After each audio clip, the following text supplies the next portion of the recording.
the evolution of all thought. We want to talk to you about how a vibration becomes a thought and then becomes almost simultaneously the manifested version of the thought, which is the first manifestation that we want to talk with you about, which is the emotion that comes once you are in the vibrational vicinity of translating the vibration into something that means something to you.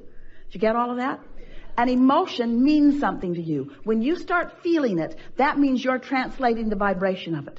When you feel anything, whether it feels good or whether it feels not good, you are translating vibrations. And so you are already understanding at a vibrational level. You're already understanding the mix of vibrations that you've got going on.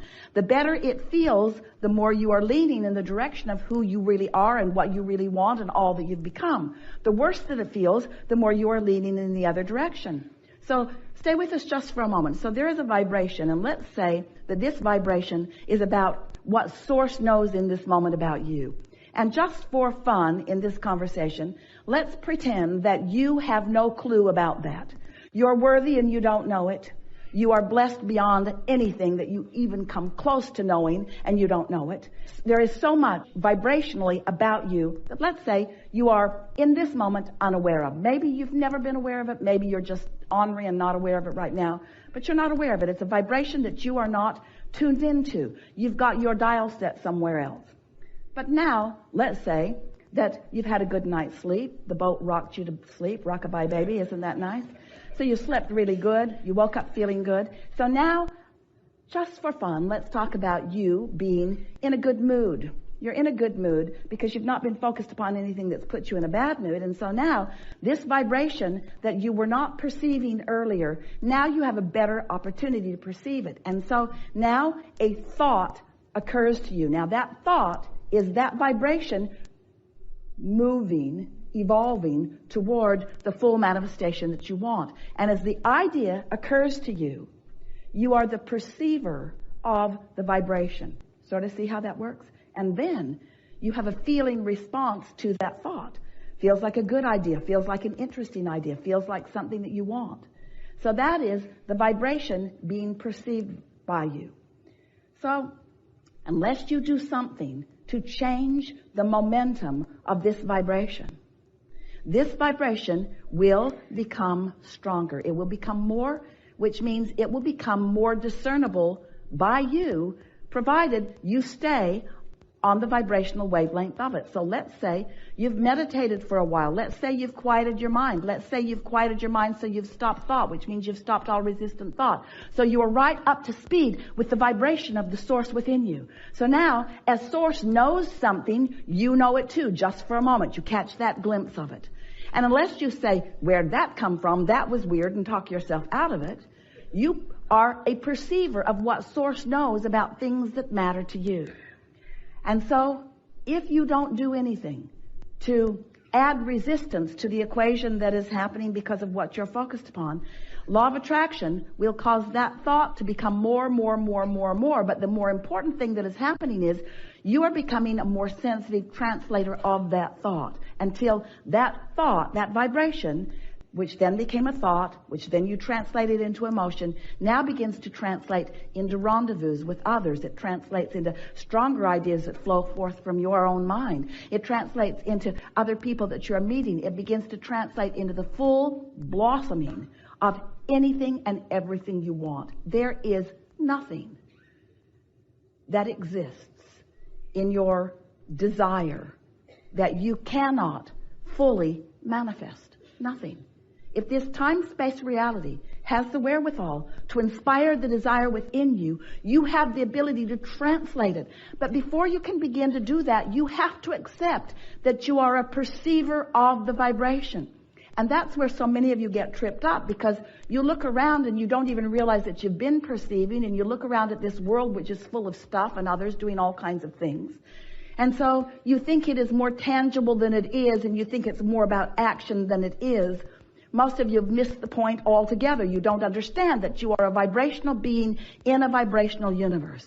But once you accept that, and you accept that you have little by little, some even before you got into this physical body, created a vibrational reality that exists in fullness, and that it is so close to manifesting in your experience if you would just begin to tune yourself to it.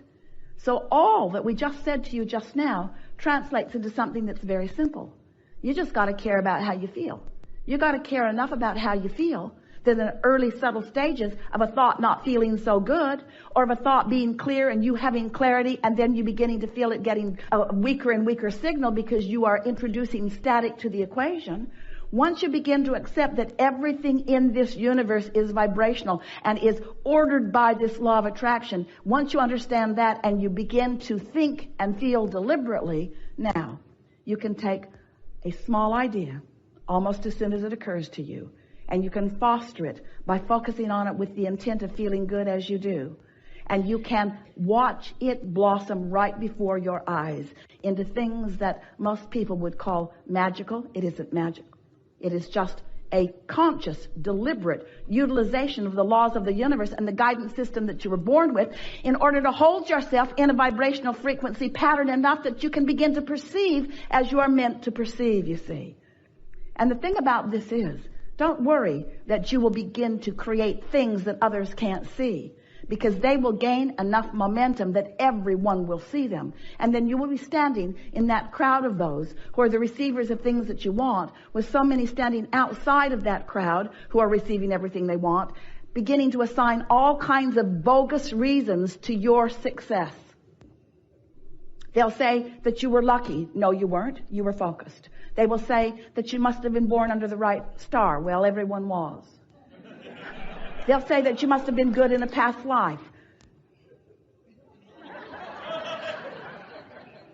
Irrelevant, but true. You all were. You are vibrational beings who live in a vibrational universe. And we think that it's time for you to accept your vibrational nature and learn to use the tool, the emotional guidance tool that you were born with, that lets you tune yourself deliberately to the frequency that allows you to perceive the life that you want to live, you see. It's so fun to live on purpose. And while so many people are doing all right, living by default, because there's enough good stuff around to observe, to hope for, and to dream for, most of all, what we desire for you is the freedom that comes only when you gain control of your own vibration. That's the freedom that you want. The freedom to feel as good as you mean to feel, no matter what's going on anywhere around you, you see. So, almost everyone is offering their vibration in response to what they are observing. Almost everyone is living a rather conditional love experience. And we want to say to you that in most cases, you are looking for love in all the wrong places, because where it is in the harmonics between you and you. The relationship that you must foster, the relationship that you were born knowing about, is the relationship between the source and you here in your physical body, between that inner being part of you. Some refer it to you as your soul. We call it your inner being, but it is that source energy. It's that expanded version of you that has been expanding even today with different things that you've been thinking about and experiencing. So, as you are seeking relationship with that relationship first, if the relationship between you and who you really are is primary to you, if feeling good matters most to you, then everything else will fall into place. Most humans who you know and most humans who you are living a rather conditional response to life. So if you look at something that feels good, you feel good. If you look at something that you want or like, it feels good.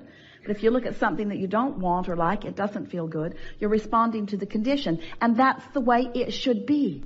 We don't ever want you to find yourself deliberately trying to look at something unwanted and make yourself feel good.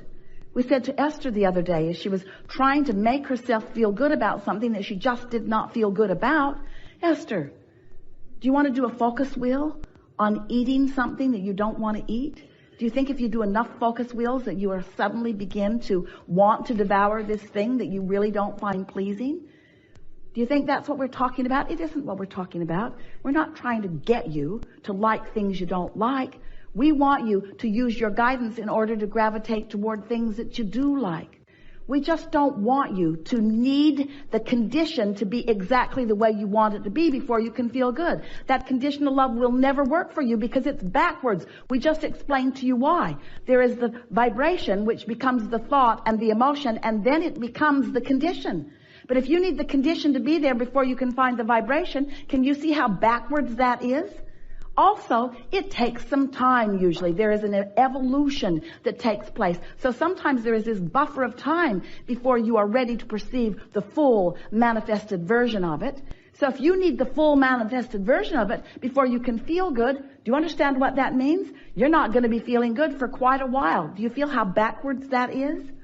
But if we can convince you that it is the feeling that you're going for, and we can show you how instantaneously or nearly so you can find the feeling of something, then you're home free. Because once you hone in on the feeling of it, and you're able to focus enough that you can keep that feeling present within you, then the manifestation of it is very short to come. Do you follow that?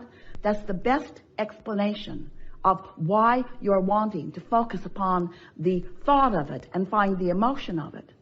Our physical friends, that's you, don't really like this conversation very much usually because you want to translate it into this. Oh, Abraham, you just want us to feel good about not having that thing we want. And we say, yes, it's true.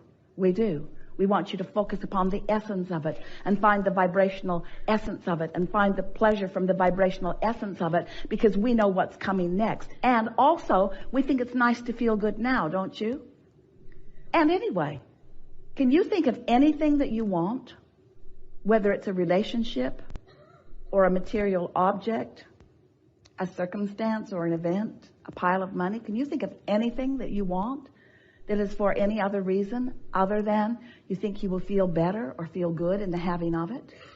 So if you can show yourself how quickly you can focus yourself into feeling good, what's going to happen is you're going to feel good way more often. You're going to find that freedom that only comes from feeling good, because freedom that you're looking for is the freedom from the oppression of the resistance that you are introducing into the equation. Can you imagine how wonderful it is when you are feeling good so much more of the time, catching in the early subtle stages the vibrational discord? And then can you imagine the momentum that ensues as the details of the life that you've been carving out begin to flow into manifested, perceived experience by you? Those who are watching from the outside of this knowledge will say to you, what magic beans have you been swallowing? I just barely heard you begin talking about that, and already it is something that is fully manifested in your experience. And while they may not understand, as you explain to them, you may want to say to them, I stopped worrying about having the thing I didn't have, and I started finding the feeling of why I wanted it. And as I focused upon the feeling of it, it was as if I had it. And then, before I turned around, there it was.